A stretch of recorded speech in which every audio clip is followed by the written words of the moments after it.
does feel like you're eating an Oreo cookie that's just a little bit thicker with a little brownie layer at the bottom.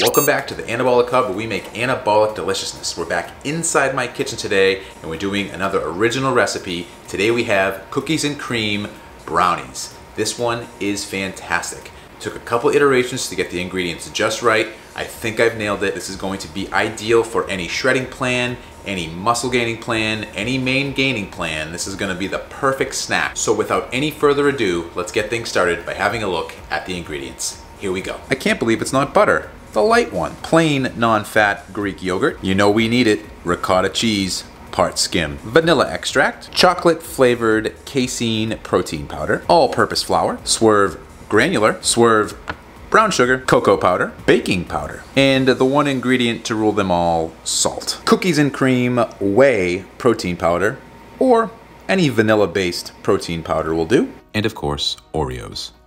And yes, we have another one of those magical recipes where we are mixing together some wet ingredients, mixing together some dry ingredients, combining the two for some anabolic deliciousness. But here we have one more bonus thing to do. We're going to make our cream layer first. And here we have some wet ingredients and dry ingredients we are going to put into the same mixing bowl. First ingredient we're going to put in is 65 grams of the ricotta cheese, part skim.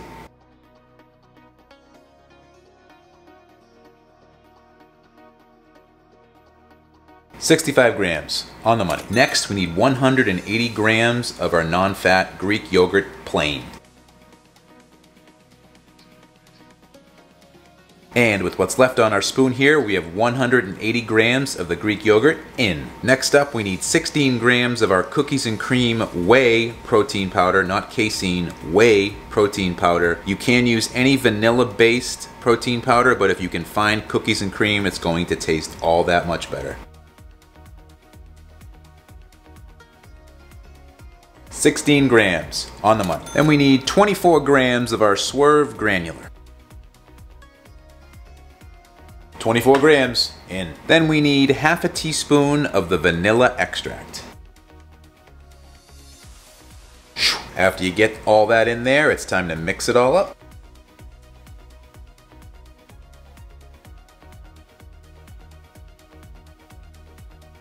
And after you get one uniform consistency, your cream layer is done and you can put this off to the side. Now we're gonna get going on our brownie layer. So we're gonna start off with the wet ingredients first. We're gonna be adding in 42 grams of the I can't believe it's not butter, the light one. 42 grams, exactly. Next up, we need another 150 grams of our non-fat Greek yogurt, plain.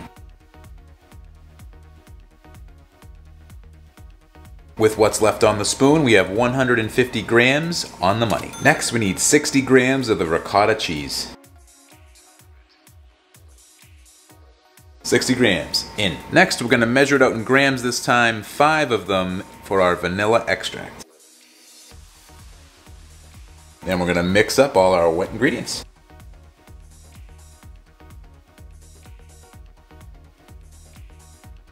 Wet ingredients, mixed. First dry ingredient we have is 75 grams of our chocolate casein protein powder. 75 grams in. Next, we need 75 grams of our all-purpose flour. Next up is another 24 grams of our Swerve granular. In. Then 24 grams of our brown sugar Swerve. Done. Next, we need 15 grams of our cocoa powder.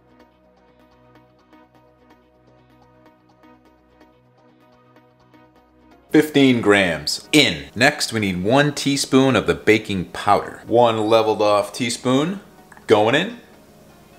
Then we have the one ingredient that rules them all, salt, 1/4 teaspoon, leveled off, going in. That's all of our dry ingredients, so you know what's next. We are going to do some sifting with our sifter.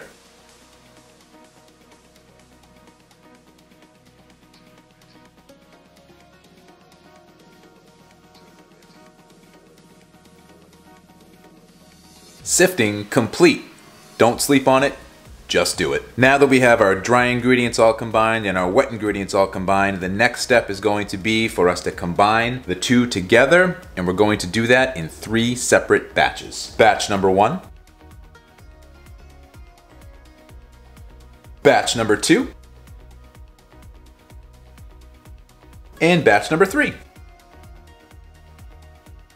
And based on your casein protein powder, if it's super absorbent like mine is, you're going to get this rough kind of batter, pretty dry. What we're gonna do is moisten it up a bit, adding in some almond milk. Just a quick reminder to smash the like button, subscribe if you're not subscribed, and why don't you comment down below. Go, now. All right, back to the video.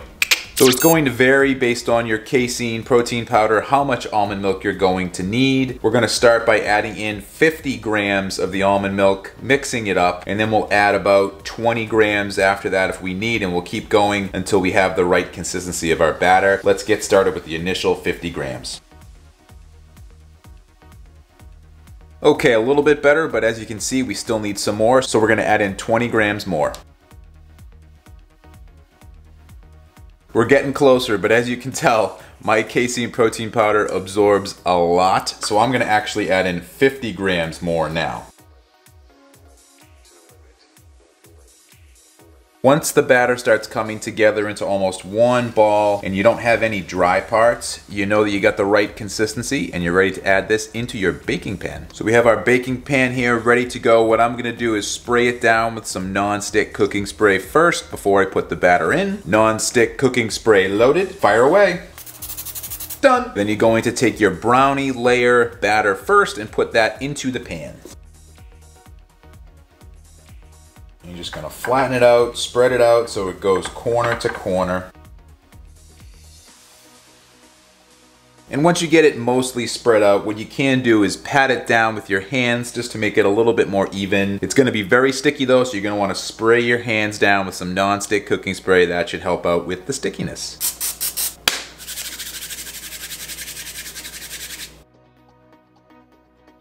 So even with the non-stick spray, you can see we still are getting a little dirty in our videos. After you have your brownie layer nice and even across the pan, next step is to put the cream layer right on top of that and spread it around nice and even. Just like making a pizza, you want to put a dollop right in the center and then work that cream layer around the brownie batter, trying to spread it out as much as you can.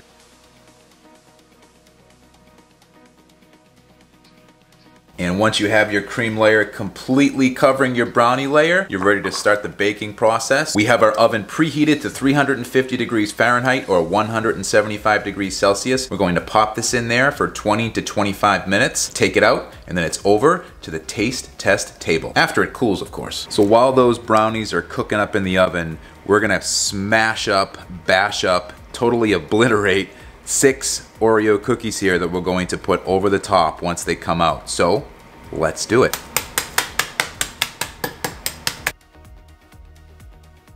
Done. Just took the brownies out of the oven after 20 minutes in. Now we're going to cover the top with the bashed up Oreos.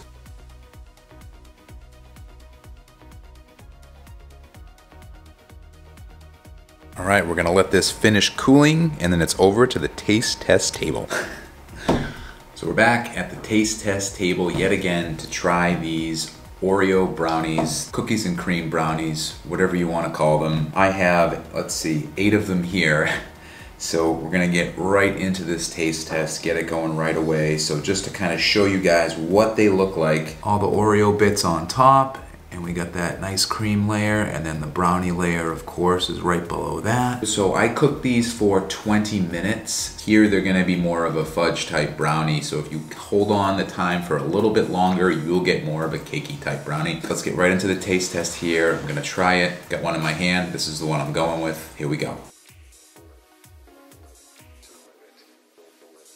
Very good. The texture is sort of like an Oreo. When you bite down into it, you of course get that initial crunch, and you go right through that cream layer into the brownie. All comes together really well. It does feel like you're eating an Oreo cookie that's just a little bit thicker with a little brownie layer at the bottom. A little extra special dessert. So good. Lots of protein. The brownies are very dense. You pick one up, it's It's got definitely some heft to it. Definitely something that maybe you could have maybe 2 or 3 of these depending on how you cut them up. I can't imagine having more than 2 of these. You probably feel pretty full. But again, it depends how many you slice them into. We're gonna break down the macros in a second here. I think one of the keys is making sure you spread out the Oreos that you cut up over the entire batch of the brownie layer on top. By doing that, it's going to give you a nice consistent texture, a nice consistent flavor with every single bite that you have. You can definitely taste the cookies and cream whey that's in the top layer, the cream layer there. That definitely helps bring out that cookies and cream flavor, of course, combined with the Oreos. Gives a nice balanced flavor. They're not quite as fudgy as the fudge brownies that we did last time. We didn't melt any of the chocolate chips and put them into the center, so it does have more of a cakey type texture and also cakey type flavor. So you're not getting this blast of chocolate. If you do that, I thought it might kind of take away from some of the cookies and cream flavoring, so I stayed away from the chocolate chips on this one. Still definitely plenty of moisture in there. It's not going to be a dry brownie. I've done them overnight before. The next day they're still just as moist. They don't dry out. Just as long as you're using casein protein powder, you'll be fine there. That cream layer that goes on top of the brownie is pretty much as close as you're going to get to having it taste like an Oreo filling and making it something that's not only spreadable, but works well with the cookies. And it is nice to get that crunch from the cookie when you bite down into it. It gives you a little bit extra from a texture perspective. One of the keys is, again, just like anything that we bake, the key is in letting it cool. Anabolic recipes seem to come together much better after letting them cool for at least 10 minutes. I let these go for at least 15 or 20 minutes. They come out pretty consistent each time in terms of how their texture is in the center. Nothing's undercooked. By letting it cool, you allow the moisture to release and everything to solidify in the center, and you get a perfect brownie every single time. And just like that, one of them's gone. All right, I'm gonna reload with a small one here. I didn't cut them quite as even, but no worries there. As long as you're gonna have them all in the same week, you know what the macros are. It's all gonna even out in the end. I'll flash up the macros here so we can see what's in them. There's really not much else to say. If you like brownies and you like Oreo cookies, you're gonna love this particular one right here. So before I think about eating the entire plate, which I'm gonna have to stop at this one, I'm already feeling pretty full. It's about time for me to get up out of here. It's about that time, so I'll see you guys in the next one. Bye.